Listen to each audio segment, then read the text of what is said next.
Opa, professor Felipe Fontoura falando com você do canal Dev Samurai. No vídeo de hoje eu vou falar de alguns aspectos psicológicos que são relacionados a quem trabalha na área de TI, ou seja, aquele lado negro da área de TI que normalmente ninguém te contou, ninguém falou para você se você está no início dessa jornada. Tá? Eu particularmente já estou nessa jornada há quase 2 décadas, há quase 20 anos. E, óbvio, né, só para reforçar aqui que eu não estou falando mal dessa área de TI, continua sendo uma boa área sim para você trabalhar, só que toda profissão tem seus lados ruins, né? Nem tudo são mil maravilhas. Na vida, nem tudo são mil maravilhas. Eu acho que seria muito sem graça, inclusive, se fosse. Tá? Então vamos começar falando de alguns aspectos. E todos esses aspectos que eu vou comentar com você dependem da sua visão. Como assim? Toda pessoa tem como se fosse um óculos, né? Enxerga a vida através de um óculos. Então, o que às vezes pode parecer exagerado para mim, talvez para você não é, ou vice-versa, ou tá um mimimi da internet, tá? Então, tudo isso daqui você pode estar considerando às vezes, pode ser de repente frescura, ou não, ou de repente você já passou por isso e pô. Legal? Então, só esse aviso. E sim, já respondendo a sua pergunta, vale a pena você trabalhar com TI, senão eu não gastaria 20 anos da minha vida de jeito nenhum fazendo uma coisa que eu não gosto. Então vamos começar para o primeiro aspecto negro que eu acho da TI, que são os prazos, né? Os prazos e as cobranças. O que acontece normalmente? A TI ainda, infelizmente, é vista, né, salvo poucas coisas que eu vejo por aí, como se fosse uma ferramenta, né? Então ela é vista, olha, eu preciso fazer um projeto, preciso fazer alguma coisa acontecer, eu preciso de um programador para que isso aconteça. Então eles enxergam ainda muito, não estou falando nem em termos de Brasil, no mundo, programador como se fosse um trabalhador, uma ferramenta, né? Da mesma forma que eu enxergo, né, um pedreiro para fazer a casa. Então o programador, não desmerecendo o pedreiro ou enaltecendo o programador ou vice-versa, o programador é o pedreiro dos bits, né? Então a gente constrói coisas e no mundo moderno cada vez está se construindo mais coisas relacionadas a isso. Então fatalmente você vai ter que lidar com prazos e pressão. E quando esse prazo e essa pressão chegam em você, chega de uma forma violenta, porque assim, se você está instalando, vou te dar um exemplo prático, você está montando uma empresa, você é um grande empresário e está montando uma fábrica. Aí você está montando uma fábrica, você fez lá a linha de produção, fez tudo. Uma das últimas etapas que acontece é fazer o projeto na área de TI. Como eu comentei, salvo algumas exceções que isso se inverte. Então o que acontece? Chega no último estágio, é uma pressão violenta sobre prazo e grande parte desse tempo também, né, grande parte dessa pressão também é culpa dos próprios vendedores que vendem esse software, porque eles vendem uns prazos malucos, umas coisas muito loucas só para fechar o contrato. Então chega um cara do RPX, não vou nem falar de qual RP que é, mas pode chegar do RPX e falar assim, olha, meu RP faz tal coisa. Muitas vezes nem faz, muitas vezes ele nem consegue cumprir aquilo que ele está falando, mas só para bater a meta, né, as malditas metas, ele fala aquele negócio só para vender. Então, na hora que chega a bucha, né, chega um negócio desse tamanho para você resolver, você tem que fazer aquilo acontecer. E na grande maioria das vezes aquilo não vai acontecer, você sabe que não vai acontecer, mas é vendido dessa forma e estoura para a gente que somos os, vamos dizer assim, os pedreiros dos bits. Então sobra para a gente fazer. E como que você consegue se blindar disso, né? Como que você consegue se blindar emocionalmente falando sobre essa questão? Primeira coisa que você precisa sempre lembrar é que as pessoas não estão te criticando você como pessoa, né? Elas não estão cobrando você, né? Não está me cobrando a minha pessoa, Felipe. Ela está cobrando a sua mão de obra. Tanto que se tirar você e colocar outro cara lá, eles vão continuar cobrando o outro cara. Então, no bom sentido, eles não estão nem aí para você. No bom sentido, em questão de prazo. Então, como é que você consegue se blindar dessas coisas daí?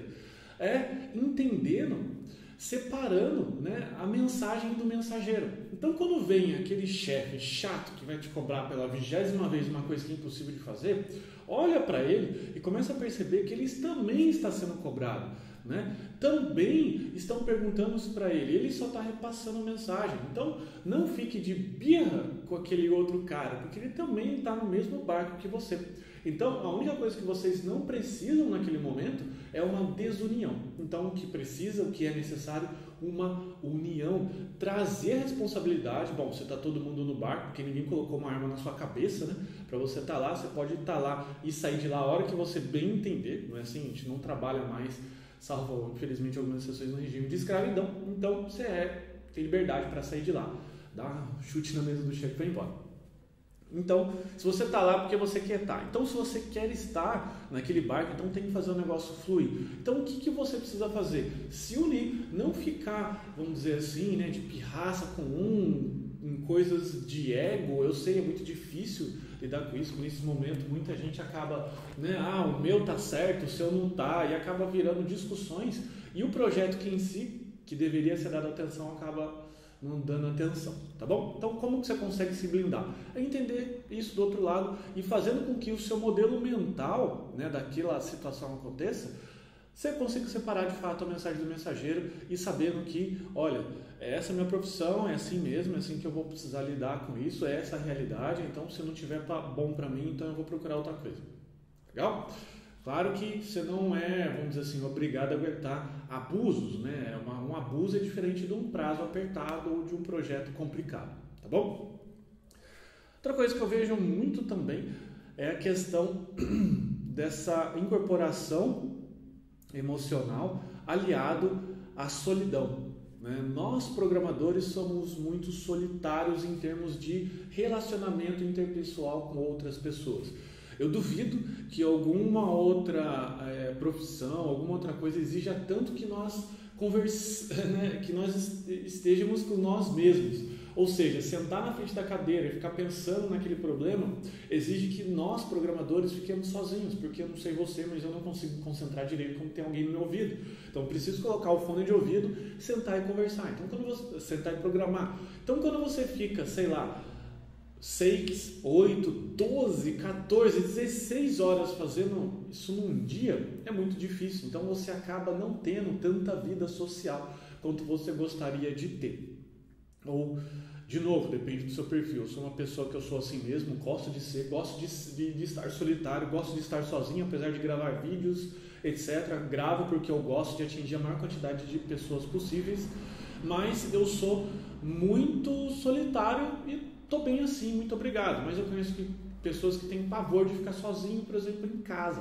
E uma coisa que você precisa entender, né, dando uma ajuda, se você assim tem e sente muito essa questão da solidão, é conseguir separar o que é estar perto de outra pessoa, que se for parar para pensar, quando você está programando num ambiente que tem outros colegas, tá cheio de gente lá, mas tem quem se conversa, né? Então você precisa separar o que é estar perto de outras pessoas do que se relacionar com outras pessoas. São coisas diferentes e complementares, tá? Porque você não consegue se relacionar se não tiver ninguém perto de você ou você não tiver contato.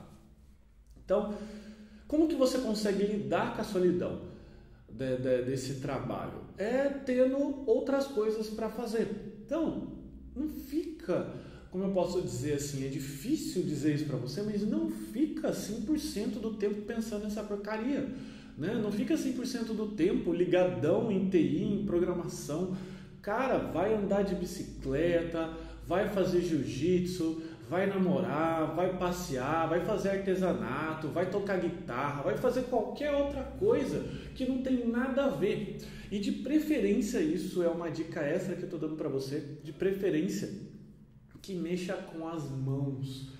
Tá? Porque a gente fica muito ali mexendo, né, usando o nosso cérebro e às vezes a gente acaba perdendo a sensação do tato, que é uma coisa que nos faz humanos. Né? Então, quais são os meus hobbies? Eu tenho vários, mas quais são os meus preferidos? Fotografia, bicicleta, né, ciclismo e marcenaria. Por que marcenaria? Porque eu consigo de fato mexer com as mãos, eu crio algo físico, né? Porque você fica ali no contexto do software, você está criando um monte de coisa que só está rolando na sua cabeça.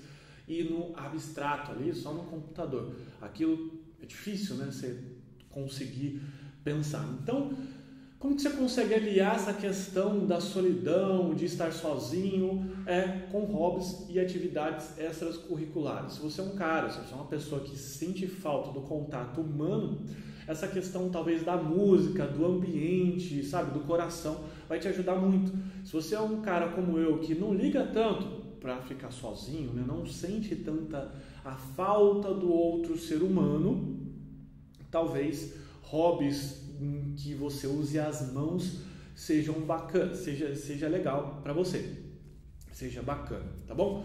Então, no geral, arte, música e esporte são ótimos hobbies para quem trabalha muito na exata, porque ela vai para outro, né, o outro lado, que é o lado da humanas, te traz um pouco dessa área das exatas, do exactos, e vai para a área das humanas, que compensa toda essa questão emocional e também alivia até o primeiro aspecto que eu comentei contigo, que é dos prazos, da pressão, enfim. E complementando até essa questão de depressão, né? de solidão, que pode causar depressão, prazo e tudo mais, fica ligado na causa e no efeito. Então, se você está tendo um efeito, por exemplo, que é depressão, se você está tendo um efeito que é o burnout, que o pessoal fala, não sei como é que chama isso, mas é como se fosse um esgotamento mental, né? Procura ficar ligado nesses efeitos. Então, os efeitos que eu vejo, tanto na área da saúde, né, que eu quero dizer assim, física quanto emocional. Física, muita queda de cabelo, né? A minha, já passei muito por isso, mas a minha é mais genética do que qualquer outra coisa. No momento eu estou mais tranquilo. Muita escamação da pele. Então, se você começa a escamar, eu tenho um colega que ele começou a cair os cabelos dele, mas não uma queda normal, igual a minha, né? Uma queda que caía tufos de cabelo. Ele puxava, caía tufos como se do tamanho de uma moeda de R$1. E essa queda de cabelo era envolvida por conta da pressão que ele estava sentindo também. Eu vi muito já pessoas perto de mim escamar assim áreas na pele que ficava saindo a pele, sabe? Não um tipo de queimadura, mas é como se fosse uma escamação pontual, como se fosse tipo uma micose, mas mais grave. Tem pessoas que dá bolha na mão e estoura algum lugar do corpo. Normalmente, quando você tem algum efeito físico, a pele e o cabelo são os primeiros a sentir. Olheiras também, as minhas olheiras, né, como alguém já comentou, várias pessoas já comentou, né, as minhas olheiras de panda, elas são genéticas mesmo, é porque eu posso dormir 12 horas que eu acordo com isso daqui, então não é por conta da TI, pode ficar tranquilo que dormir pouco e olheiras tem correlação, mas não é tanto assim. Então fique atento, se conheça o seu corpo para saber os sinais que o seu corpo está dando e para saber se é hora de parar ou não. Agora, sinais psicológicos, né? Coisas psicológicas que você precisa ficar atento. Se você começa a delegar a culpa muito para o outro, olha, tá tudo uma porcaria, né? O meu trabalho tá tudo uma porcaria por causa então para e começa a pensar, começa a rever, porque talvez não seja por conta do outro, talvez seja por conta das suas escolhas. Casos um pouco mais complicados, e é sempre bom lembrar que eu estou falando isso para você, mas é sempre bom consultar um profissional. Não sou médico, muito menos psicólogo, estou falando da minha experiência. Surgiu a dúvida, consulte um profissional, vai lá no médico, vai a um psicólogo, porque eu posso estar falando um monte de asneira aqui. Então, voltando, casos mais complicados como depressão, né, você vai começando a sentir, então procura efeitos da depressão e tenta montar uma correlação. A depressão sempre está relacionada muitas vezes com um gatilho, né? Então sempre às vezes quando eu chego no escritório eu sinto um vazio, eu sinto uma vontade forte às vezes de estar saindo de lá, ou chego perto do computador me dá um pânico. Abro uma tela de computador, me dá um pânico. Então, esses são efeitos de pânico e depressão que podem estar gerando, esses efeitos podem estar gerando, né? O efeito da depressão pode ser a causa desses prazos, dessa vida maluca. Outra coisa também que eu vejo que muita gente acaba se submetendo é uma coisa muito louca sabe, de startup, grandes empresas, grandes capitais. Eu não tenho nada contra, eu tenho a minha startup, sabe, mas procure sempre avaliar quando você entrar numa empresa para trabalhar. Às vezes você vê lá balinhas, cafezinho, o tobogã, puffs, videogame, mesa de ping-pong, mas tudo aquilo lá é um retrato, né? É um retrato falso, só para fazer você, né? Assim, se iludir, que na grande maioria das vezes aquilo lá nunca é usado, porque os caras não param de trabalhar e ficam trabalhando igual uns loucos. Então, muitas vezes, essa imagem é uma imagem, sabe, fantasiosa. Beleza? Esses são os 3 aspectos que eu vejo principal, tá? Essa questão do prazo, essa questão desses aspectos da solidão, né? Que você consegue combater com o hobby, e esses aspectos da área da saúde. O que eu posso dizer para você é que nada compensa, né, nenhum emprego do mundo compensa a sua saúde, compensa fazer com que você esteja vivo por menos tempo. Então, se você chegou num certo estágio, nesse estágio eu recomendo que você repense, e talvez, se você é uma pessoa que você goste de programação, você possa desenvolver projetos pessoais sem estar trabalhando na área. Você pode, de repente, fazer uma brincadeira. Eu vou te dar um exemplo que está aqui em cima da minha mesa, você não está vendo. O Raspberry Pi é uma boa plataforma para você brincar. Você liga lá as coisinhas, programa. É uma brincadeira, você pode fazer um robozinho. Você pode continuar amando a tecnologia sem estar trabalhando na área, porque, como eu comentei, é uma coisa louca. Mas se você realmente quer seguir essa área de ser um programador, trabalhar na área de TI profissional, a única coisa que eu posso garantir para você é que vai ter muito trabalho, mais ainda, você vai sair do outro lado mais forte, sabe? Sabe aquele trecho do filme do Rocky, que, né, o vencedor é aquele que consegue ficar mais tempo na luta, não é aquele que bate mais, é o que consegue ficar mais tempo na luta. Então, eu me considero, por exemplo, um vencedor, porque eu já estou há 20 anos apanhando e até agora eu não caí, tá bom? Então fica assim. Se você gostou desse vídeo, sinaliza aí que gostei. Se você está sofrendo de algum problema ou queira compartilhar também com os nossos amigos, comente, né? Coloque aí nos comentários se você já teve ou está tendo algum problema desse, ou talvez até um problema que eu não comentei, que talvez eu não percebi, tá bom? O que eu posso dizer para você novamente é que compense, mas esteja preparado. Muito obrigado, um forte abraço, tchau, tchau.